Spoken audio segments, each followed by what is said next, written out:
ಒಂದು physical standards ಮತ್ತು physical fitness ಇದ್ದಂಥವ್ರು ಮಾತ್ರ ಇಲಾಖೆಗೆ ಸೇರ್ಲಿಕ್ಕೆ ಅವಕಾಶ ಉಂಟು. ಕಾನ್ಸ್ಟೇಬಲ್ ಹಂತದಲ್ಲಿ PSI, DYSP ಮತ್ತು IPS 4 ಹಂತಗಳಲ್ಲಿ ನಮ್ಮ ರೆಕ್ರೂಟ್ಮೆಂಟ್ ಆದರೂ ಕೂಡ ಕಾನ್ಸ್ಟೇಬಲ್ ಹಂತದಲ್ಲಿ ಅತ್ಯಂತ ಹೈಯೆಸ್ಟ್ ಸ್ಟ್ಯಾಂಡರ್ಡ್ಸ್ ಇರುತ್ತೆ.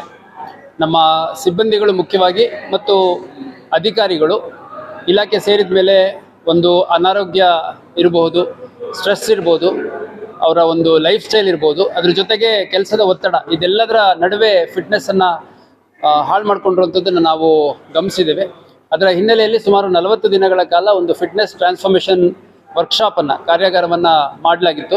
ಅದರಲ್ಲಿ 90 kgಗಿಂತ ಹೆಚ್ಚು ಇರುವಂಥ ಪುರುಷರು ಮತ್ತು 70 kgಗಿಂತ ಹೆಚ್ಚು ಇರುವಂತಹ ಮಹಿಳೆಯರು ಅವ್ರನ್ನ ಒಳಗೊಂಡಂತೆ ಸುಮಾರು 66 ಜನರನ್ನು ಗುರುತಿಸಿ ಯಾರು ಅತಿ ಹೆಚ್ಚು ತೂಕ ಹೊಂದಿದ್ದಾರೆ ಅವರಿಗೆ ಈ ಒಂದು ಫಿಟ್ನೆಸ್ ಟ್ರಾನ್ಸ್ಫಾರ್ಮೇಷನ್ ವರ್ಕ್ಶಾಪನ್ನು ಮಾಡಲಾಗಿತ್ತು. ಇದರಲ್ಲಿ ನಾವು ಬಹಳಷ್ಟು ಸಂಸ್ಥೆಗಳ ಸಹಕಾರವನ್ನು ತಗೊಂಡಿದ್ವಿ. ಪತಂಜಲಿ ಯೋಗ ಕೇಂದ್ರ ಮತ್ತು ವೆಲ್ನೆಸ್ ಸೆಂಟರ್ ಅವರ ಸಹಕಾರ ಇತ್ತು, ಬ್ರಹ್ಮಕುಮಾರೀಸ್ ಮೆಡಿಟೇಷನ್ ಅವರ ಒಂದು ಸಹಕಾರ ಇತ್ತು, ಸುಚಿರಾಯ ಹಾಸ್ಪಿಟಲ್ ಅವರ ಒಂದು ಮೆಡಿಕಲ್ ಸಪೋರ್ಟ್ ಇತ್ತು.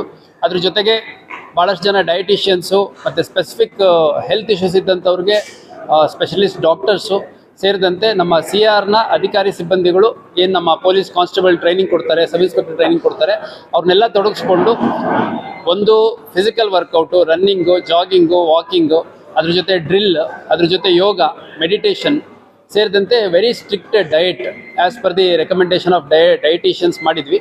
ಇದರಲ್ಲಿ ಒಟ್ಟು 66 ಜನ ಸುಮಾರು 450ಕ್ಕೂ ಹೆಚ್ಚು ಕಿಲೋ ಅಷ್ಟು ತೂಕವನ್ನು 40 ದಿನಗಳಲ್ಲಿ ಕಳ್ಕೊಂಡಿದ್ದಾರೆ. 6 kgಯಿಂದ 12 kgವರೆಗೂ ನಮ್ಮ ಅಧಿಕಾರಿ ಸಿಬ್ಬಂದಿಗಳು ತೂಕವನ್ನು ಕಳ್ಕೊಂಡಿದ್ದಾರೆ. ಇದೊಂದು ಭಾಳ ಒಳ್ಳೆಯ ಒಂದು ವರ್ಕ್ಶಾಪ್ ಆಗಿತ್ತು ಅನ್ನುವಂಥದ್ದು ಫೀಡ್ಬ್ಯಾಕ್ ಕೂಡ ಕೊಟ್ಟಿದ್ದಾರೆ. ಮುಂದಿನ ಹಂತದಲ್ಲಿ ಇನ್ನೂ ಯಾರು ನೆಕ್ಸ್ಟ್ ಹೈಯೆಸ್ಟ್ ವೆಯ್ಟ್ ಇದ್ದಾರೆ ಅವ್ರನ್ನ ಗುರುತಿಸ್ಬಿಟ್ಟು ಇನ್ನು ಹಂತವಾಗಿ ನಮ್ಮ ಇಲಾಖೆಯ ಅಧಿಕಾರಿ ಸಿಬ್ಬಂದಿಗಳನ್ನು ಇನ್ನೂ ಹೆಚ್ಚು ಫಿಟ್ ಆಗಿ ಮಾಡುವಂಥ ಪ್ರಯತ್ನ ಮುಂದುವರಿಯುತ್ತೆ.